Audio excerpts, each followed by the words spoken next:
23. Juni 1963.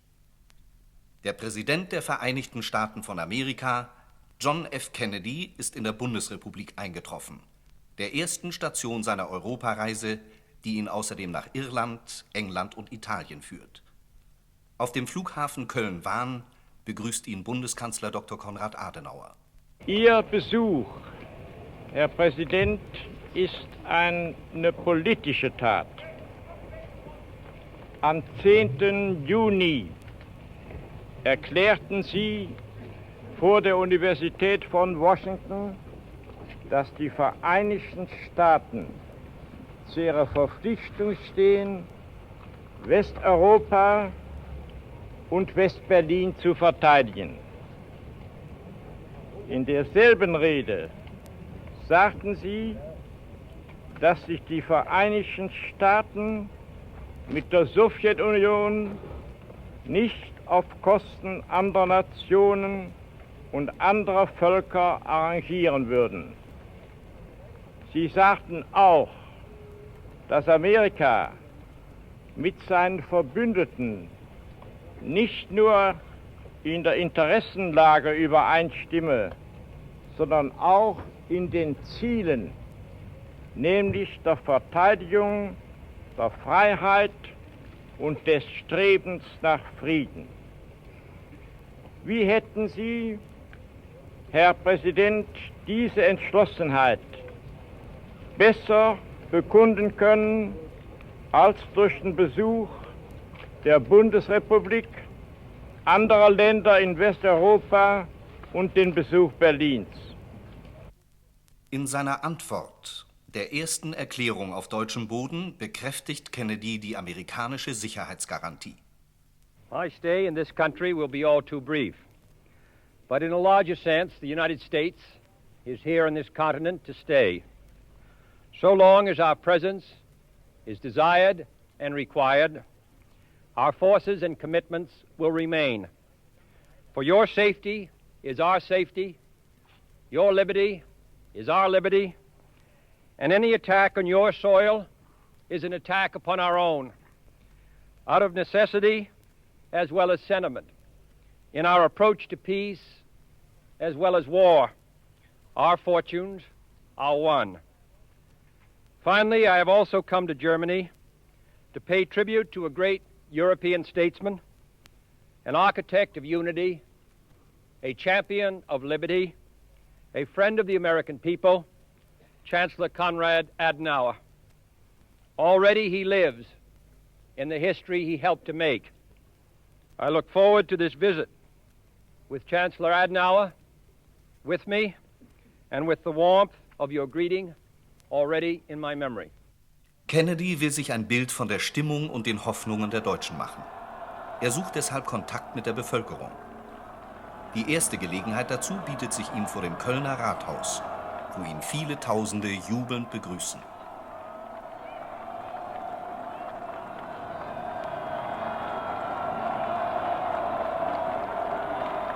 As a citizen of Boston, which takes pride in being the oldest city in the United States, I find it sobering to come to Cologne, where the Romans marched when the Bostonians were in skins. Many of my educational roots were planted in Boston, but 4 years before Harvard University was founded, this was the city of Albert Magnus, who taught St. Thomas Aquinas.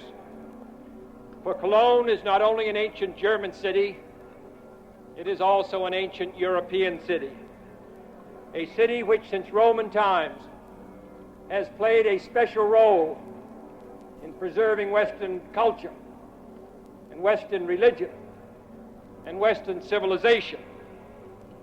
The problems of the Western world are in many ways different than they were 2,000 years ago, but our obligations as citizens remains the same: to defend our common heritage from those who would divide and destroy it, to develop and enrich that heritage so that it is passed on to those who come after us.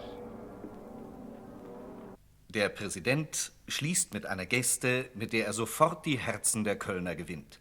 It is in this spirit that I come to Cologne to see the best of the past and the most promising of the future. May I greet you with the old Rhenish saying, Köln Alaf.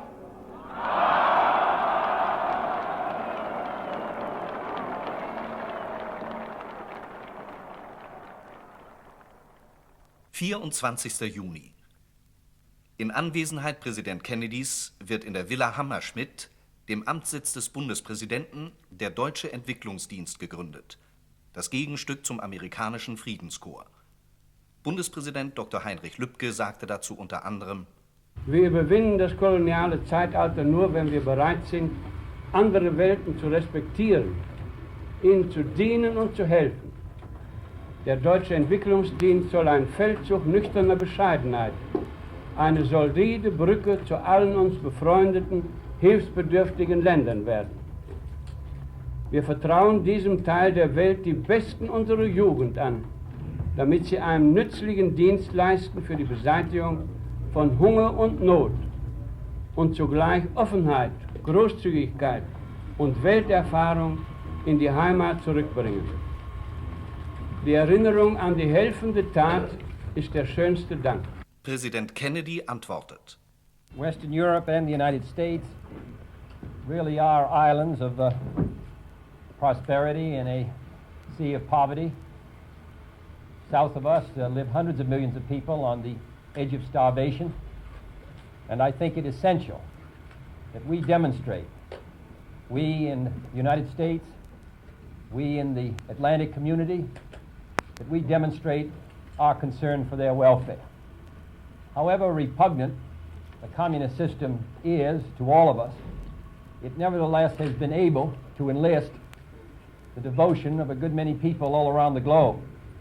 I hope it's possible for us to demonstrate an even greater devotion in the Free Society. 9,000 Americans will be serving overseas by the end of this year. In some countries of Africa, nearly half of the high school students are being taught by Peace Corpsmen. I cannot think of any people that can serve this cause with greater success and more devotion than the German people. Highly skilled and understanding of the great issues which tear the world apart.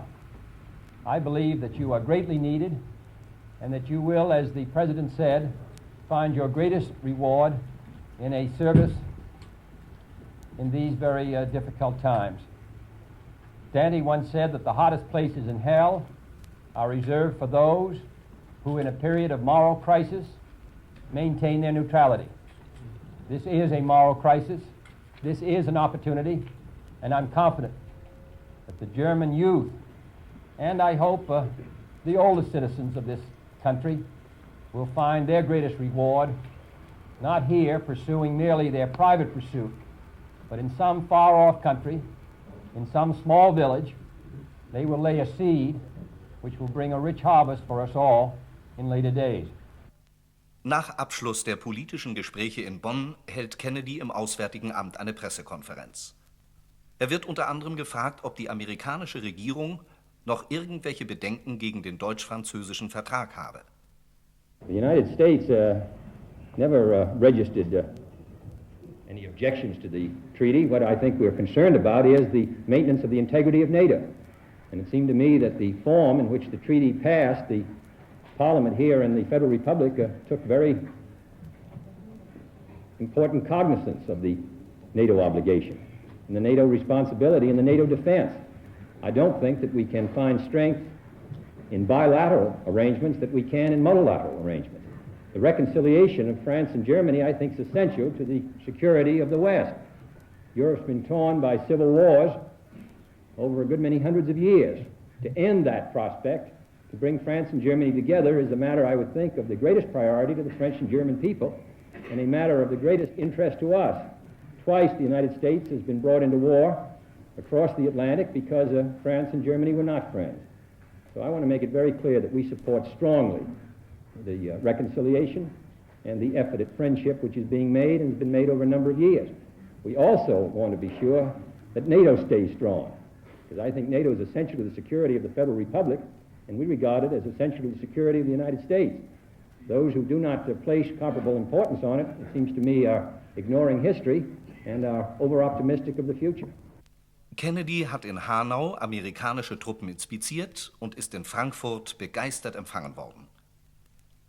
In der Paulskirche sind prominente Vertreter aller Bereiche des öffentlichen Lebens, darunter 250 Bundestagsabgeordnete versammelt, um eine Rede des Präsidenten zu hören, die als die wichtigste seiner Deutschlandreise angekündigt worden war. Bundestagspräsident Dr. Gerstenmaier begrüßt den amerikanischen Gast. Herr Präsident, der Deutsche Bundestag heißt Sie herzlich willkommen.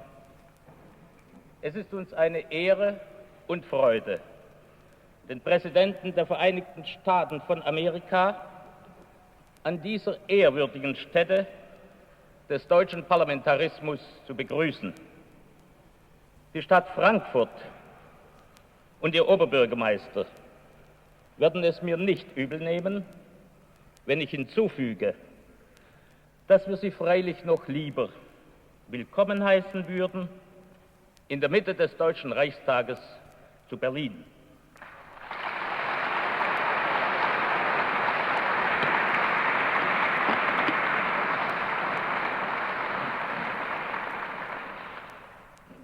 Herr Präsident, hier in dieser Paulskirche trat 1848 die erste deutsche Nationalversammlung zusammen unter der Losung, das ganze Deutschland soll es sein. Dort, im Reichstag zu Berlin, ist der deutsche Parlamentarismus in der dunkelsten Stunde seiner Geschichte geschlagen worden. Mit ihm wurde der freiheitliche deutsche Rechtsstaat zerbrochen und die Teilung der Nation heraufbeschworen. Von dort aus gedenken wir die Herrschaft des Rechtes und der Freiheit über ganz Deutschland neu und besser zu befestigen als zuvor. Der nationalstaatlichen, von Amerika distanzierten Europakonzeption de Gaulles stellt Kennedy seine Idee eines vereinten Europa in einer atlantischen Partnerschaft gegenüber. We are partners for peace, not in a narrow bilateral context, but in a framework of Atlantic partnership. The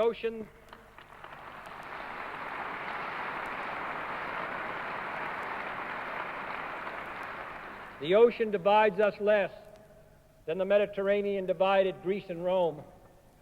Our Constitution is old, and yours is young, and our culture is young, and yours is old. But in our commitment, we can and must speak and act with but one voice.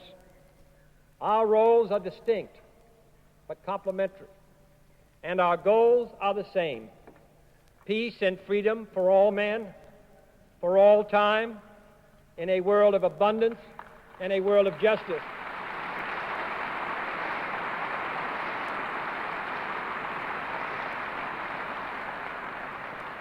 That is why our nations are working together to strengthen NATO, to expand trade, to assist the developing countries, to align our monetary policies, and to build the Atlantic community.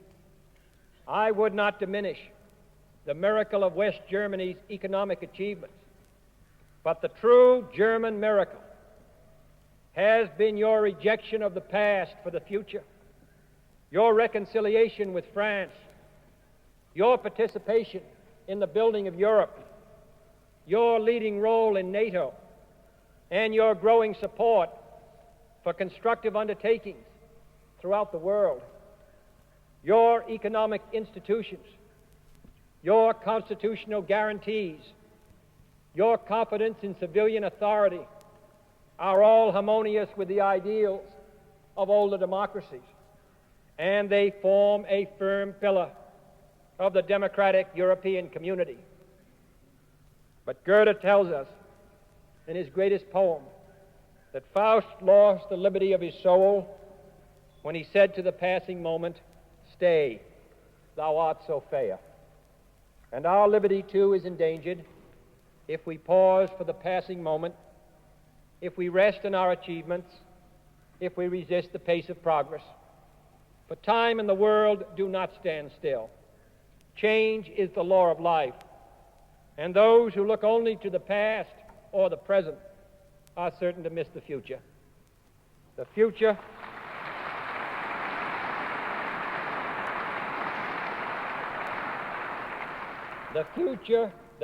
of the West lies in Atlantic partnership, a system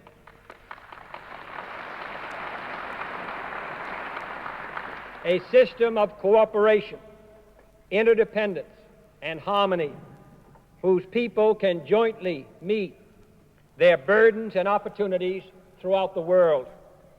Some say this is only a dream, but I do not agree. A generation of achievement, the Marshall Plan, NATO, the Schuman Plan, and the Common Market urges us up the path to greater unity. There will be difficulties and delays, and doubts and discouragement.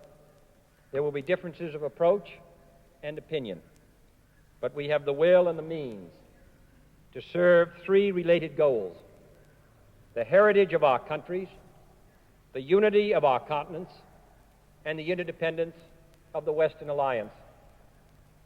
Some say that the United States will neither hold to these purposes nor abide by its pledges, that we will revert to a narrow nationalism. But such doubts fly in the face of history. For 18 years, the United States has stood its watch for freedom all around the globe. The firmness of American will and the effectiveness of American strength have been shown in support of free men and free governments in Asia, in Africa, in the Americas, and above all, here in Europe.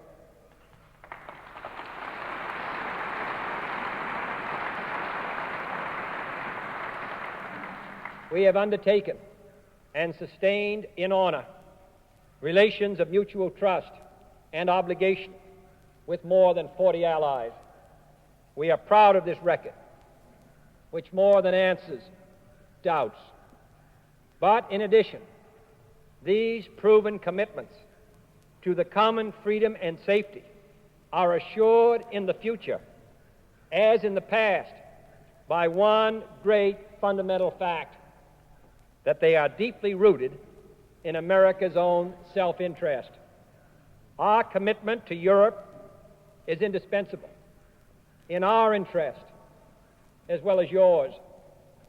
It is not in our interest to try to dominate the European councils of decision. If that were our objective, we would prefer to see Europe divided and weak, enabling the United States to deal with each fragment individually.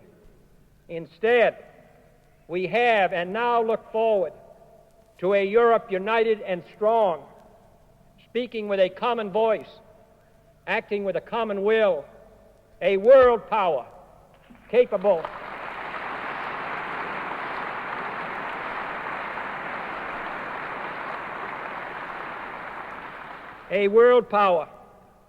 of meeting world problems as a full and equal partner.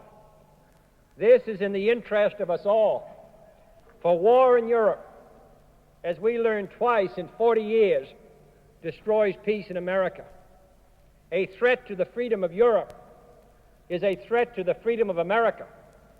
That is why no administration in Washington can fail to respond to such a threat, not merely from goodwill, but from necessity. And that is why we look forward to a united Europe in an Atlantic partnership, an entity of interdependent parts, sharing equally both burdens and decisions, and linked together in the task of defense as well as the arts of peace.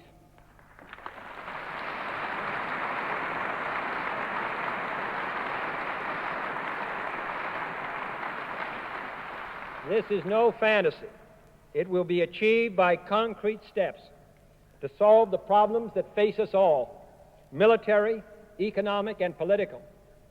Partnership is not a posture, but a process, a continuous process that grows stronger each year as we devote ourselves to common tasks. The first task of the Atlantic community was to assure its common defense. That defense was and still is indivisible. The United States will risk its cities to defend yours because we need your freedom to protect ours. Hundreds of thousands of our soldiers serve with yours on this continent as tangible evidence of this pledge. Those who would doubt our pledge or deny this indivisibility, those who would separate Europe from America or split one ally from another, would only give aid and comfort to the men who make themselves our adversary and welcome any Western disarray. But purpose of our common military effort is not war, but peace. Not the destruction of nations, but the protection of freedom. The forces that West Germany contributes to this effort are second to none among the Western European nations. Your nation is in the front line of this defense, and your divisions, side by side with our own, are a source of strength to us all.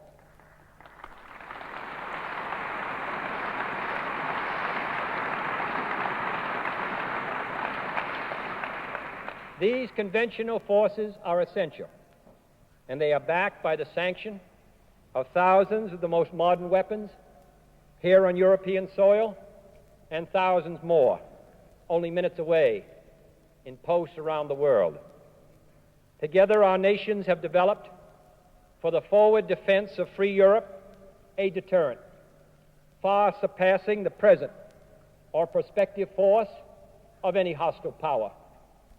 Nevertheless, it is natural that America's nuclear position has raised questions within the alliance. I believe we must confront these questions, not by turning the clock backwards to separate nuclear deterrence, but by developing a more closely unified Atlantic deterrent with genuine European participation.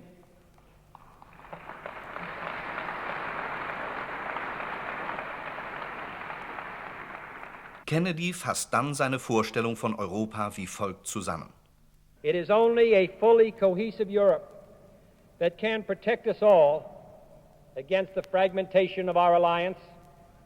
Only such a Europe will permit full reciprocity of treatment across the ocean in facing the Atlantic agenda.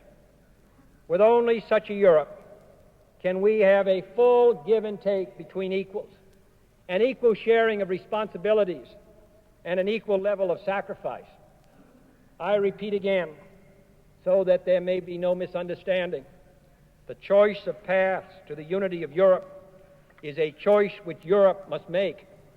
But as you continue this great effort, undeterred by either difficulty or delay, you should know that this new European greatness will be not an object of fear, but a source of strength for the United States of America.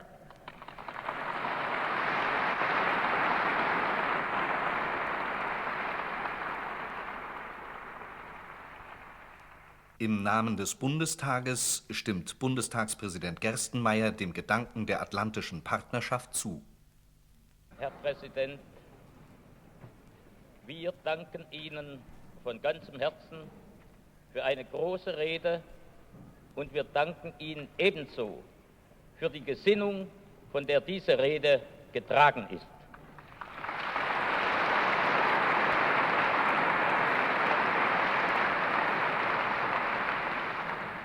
Herr Präsident, ich bin ganz sicher, dass der Mann, der die Ehre hat, für den Deutschen Bundestag zu sprechen, sich in diesem Augenblick nicht übernimmt, wenn er für sein Haus sagt, wir bekennen uns zu den politischen Grundsätzen dieser Rede und dem Horizont, unter dem sie praktiziert werden.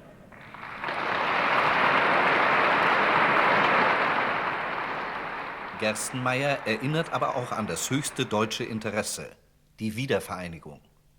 Wir Deutsche gedenken, das Gemeinwohl der freien Welt nicht zurücktreten zu lassen hinter unseren eigenen Geschäften.